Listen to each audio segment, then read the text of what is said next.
जय माता दी। प्रिय मित्रों, कैसे हैं आप लोग। उम्मीद करता हूं कि आप सब लोग स्वस्थ और प्रसन्न होंगे। मैं प्रभात चंद्र दीक्षित अपने यूट्यूब चैनल ज्ञान की किरण में आप सभी मित्रों का स्वागत करता हूं। आपसे अनुरोध करता हूं हमारे चैनल को सब्सक्राइब करें और अपने दोस्तों के साथ शेयर करें, क्योंकि ये चैनल आपको ज्योतिष से संबंधी हर छोटी और बड़ी जानकारी को उपलब्ध कराएगा और आपके ज्ञान में निरंतर वृद्धि को प्रदान करने वाला है।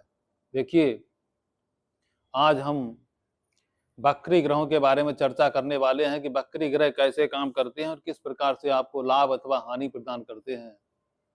देखिए, सबसे पहले जो 9 ग्रह हैं हमारे, सूर्य, चंद्रमा, मंगल, बुध, बृहस्पति, शुक्र, शनि, राहु और केतु। इनमें से देखिए, सूर्य राजा है और चंद्रमा है रानी। तो सूर्य और चंद्रमा ये दोनों कभी भी वक्री नहीं होते हैं, और राहु केतु ये हमेशा ही वक्री रहते हैं, इसलिए इनको भी बाहर करेंगे। और सूर्य चंद्रमा जो वक्री नहीं होते, इनको भी बाहर कर देंगे।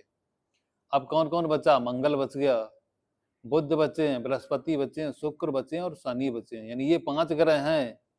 ये ही अपना समय समय के अनुसार वक्री और मार्गी होते रहते हैं। यही आपको नफा और नुकसान दोनों पहुंचाने का काम करते हैं।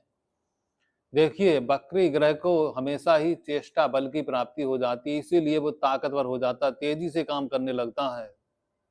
अब जब कोई ग्रह तेजी से काम करेगा तो आपको नुकसान और फायदा दोनों तेजी के साथ ही प्रदान करेगा। शुभ ग्रह जो हैं, शुभ ग्रह कौन कौन से हैं? गुरु महाराज, बृहस्पति, शुक्र, चंद्रमा, ये शुभ ग्रह हैं। यानी शुभ ग्रह अगर वक्री हो गए तो आपकी शुभता को बढ़ा देते हैं, और अगर पापी ग्रह वक्री हो गए तो पाप की क्षमता को बढ़ा देंगे। अब एक एग्जाम्पल के साथ आपको समझना है कि ये मान लीजिए मेष लगन की कुंडली का निर्माण किया, 1 नंबर लिखा, इसलिए मेष लगन, 2 नंबर लिखा होता तो वृषभ, 3 नंबर लिखा होता तो मिथुन लगन। अब मान लीजिए यहाँ चतुर्थ स्थान में गुरु महाराज बृहस्पति वक्री हो गए, तो गुरु महाराज बृहस्पति शुक्र यानी कि शुभ ग्रह हैं, तो शुभ ग्रह जब वक्री होगा तब उसका प्रभाव शुभ वाला बढ़ जाएगा, लेकिन कामों में जरूर देरी होगी। तो गुरु महाराज बृहस्पति यहाँ पे देरी प्रदान करेंगे, क्योंकि शुभ ग्रह केंद्र में वक्री हुए हैं, इसलिए शुभता में थोड़ी सी कमी तो आएगी।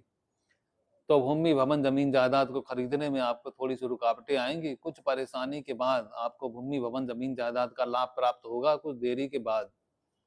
अब देखिए, यहीं पे मान लीजिए अगर तृतीय स्थान है, तृतीय स्थान यानी ये इसे कहते हैं उपचय भाव, यानी तृतीय स्थान, छठा स्थान और एकादश स्थान, इन 3 स्थानों को कहते हैं उपचय भाव। यहाँ पर अगर मान लीजिए कोई क्रूर ग्रह वक्री हो जाए, क्रूर कौन? शनि। शनि महाराज अगर मान लीजिए यहाँ पर वक्री हो गए तो यहाँ पर अच्छा फल प्रदान करेंगे, क्योंकि क्रूर ग्रह तृतीय, छठे और एकादश स्थान में अच्छा फल प्रदान करते हैं। तो क्रूर ग्रह यहाँ पर वक्री होकर अच्छा फल प्रदान करेंगे। ऐसा व्यक्ति अपने पराक्रम से सब कुछ प्राप्त करेगा, ज्यादा मेहनत करने लग जाएगा और जीवन में सफलता प्राप्त कर लेगा। लेकिन शर्त यही है कि शनि महाराज यहाँ पर शत्रु राशि के न हो, क्योंकि अगर शत्रु राशि में ग्रह बैठ गया और वक्री हो गया तो बहुत ज्यादा नुकसान पहुंचाने लग जाएगा, फिर फल उल्टा मिलेगा। यहाँ पर इसी छठे स्थान पे मान लीजिए, यहाँ पर मान लो शनि विराजमान है क्रूर ग्रह बनकर, और यहाँ पर शत्रु राशि के बैठे हैं, तो दुश्मनों की संख्या बढ़ जाएगी, बीमारी बढ़ जाएगी, कर्ज आपके ऊपर बढ़ता चला जाएगा। और इसी प्रकार से एकादश स्थान में अगर वक्री होकर शनि बैठे हैं तो लाभ की मात्रा कम हो जाएगी, परेशानियां बढ़नी चालू हो जाएंगी।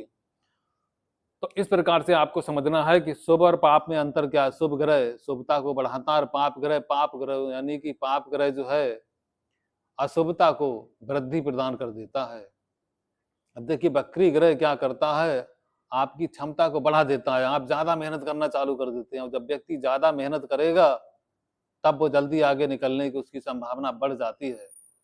अब देखिए, अगर मान लीजिए कोई भी ग्रह प्रथम स्थान में, यानी पहले स्थान में, द्वितीय स्थान में, चतुर्थ स्थान में, सप्तम स्थान में अथवा नवम स्थान में, इन स्थानों में अगर वक्री हो गया तो यहाँ पर ज्यादा नुकसान की संभावना बढ़ जाती है। यहाँ से जो जो रिश्तेदारी विचारी जाती है उनका भी नुकसान, और जिस जिस भाव का विचार किया जाता है वो भी नुकसान। जैसे मान लीजिए धन स्थान में कोई वक्री ग्रह होगा तो धन स्थान परिवार का भी है, परिवार से अलग करेगा व्यक्ति को, परिवार में थोड़ा कलह का वातावरण बनेगा, बैंक बैलेंस इकट्ठा होने में थोड़ी सी परेशानी होगी। सप्तम स्थान, यहाँ पर अगर वक्री होगा ग्रह तो पत्नी के साथ अलगाव रहेगा, पत्नी के साथ लड़ाई झगड़े की संभावना बनेगी।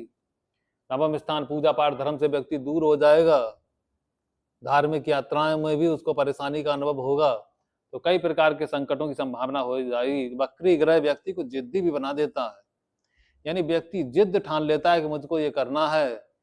और कई बार अगर मान लीजिए पापी ग्रह है और उपचय भाव में यानी 3, 6, 11 में बैठ गया, तब व्यक्ति की जिद पूरी भी हो जाती है, क्योंकि गुरु ग्रह तृतीय, छठे, एकादश स्थान में लाभ पहुंचाते हैं, तो व्यक्ति अपनी मेहनत के द्वारा सब कुछ प्राप्त करे। अगर मान लीजिए यहीं पर शुभ ग्रह बैठ जाए तृतीय स्थान में, अब वक्री हो जाए, तो बिल्कुल भी अच्छा फल नहीं करेगा, व्यक्ति आलसी हो जाएगा, काम ही नहीं करना चाहेगा, तो फिर मार्ग आगे बढ़ने में उसे कई प्रकार की परेशानियों का सामना करना पड़ेगा। अगर मान लीजिए कोई शुभ ग्रह है, अब अपनी उच्च राशि में बैठा है, जैसे कि यहाँ पर 4 नंबर लिखा है, यानी कर्क राशि। कर्क राशि गुरु महाराज बृहस्पति की उच्च राशि है। यहाँ पर अगर गुरु वक्री हो जाएं, तब यहाँ नीच का फल प्रदान करेंगे, यानी शुभ ग्रह उच्च राशि में बैठकर अगर वक्री हो जाता है, तब वह अपनी नीच राशि के समान फल प्रदान करता है। अगर मान लीजिए यही गुरु महाराज बृहस्पति यहाँ पे बैठ जाए दशम स्थान में मकर नीच राशि में, तो फिर उच्च फल की प्राप्ति कराएंगे, यानी शुभ ग्रह अगर नीच राशि में वक्री होगा तो उच्च फल प्रदान करेगा, और उच्च राशि में अगर वक्री हो गया तो नीच के समान फल प्रदान करेगा।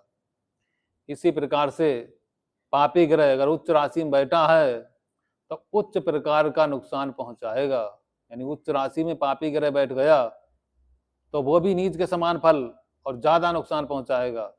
अगर नीच राशि में पापी ग्रह बैठ गया तब अच्छा फल करेगा, यहाँ पर उच्च के समान फल करेगा। तो इस प्रकार से आपको हमने वक्री ग्रहों के बारे में बताने का प्रयास किया है। अगले वीडियो में बहुत ही जल्दी आप लोगों से मिलते हैं।